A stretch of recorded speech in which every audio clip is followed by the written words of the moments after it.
नामे से खबर दें, साबिक ब्रितानवी वजीर आजम बोरिस जॉनसन ने पार्लियामेंट की रुकनियत से इस्तीफा दे दिया है।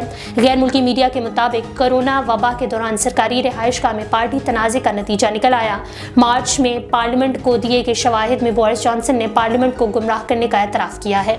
बरतानवी मीडिया के मुताबिक बोरिस जॉनसन ने इस्तीफे का फैसला पार्टी गेट रिपोर्ट मौसूल होने के बाद किया। कमेटी ने रुकने पार्लियामेंट बोरिस जॉनसन पर 10 रोज से ज़ायद ऐवान में दाखिले की पाबंदी लगाने की सिफारिश की। ताहम साबिक बरतानवी वज़ीर आज़म बोरिस जॉनसन ने पार्लियामेंट की रुकनियत से जज्बाती अंदाज से इस्तीफा दे दिया है। अक़वाम मुत्तहिदा ने कहा है कि कनाडा के जंगलात में लगने वाली आग से धुआंधार न्यूयॉर्क और अमेरिका के दीगर शहरों तक फैलना मौसमियाती बहरान की अलामत है। चीनी खबर रसां इदारे ने अक़वाम मुत्तहिदा के तर्जुमान के हवाले से बताया कि कनाडा के जंगलात में लगने वाली आग का ताल्लुक मौसमियाती माहिरीन और साइंसदानों की दर्जा हरारत में इजाफे से मुतल्लिक वार्निंग भी है। न्यूयॉर्क की फ़िज़ा में धुएँ के बादल और दुनिया के कई हिस्सों में ख़राब मौसम आबो हवा के बहरान की अलामत है।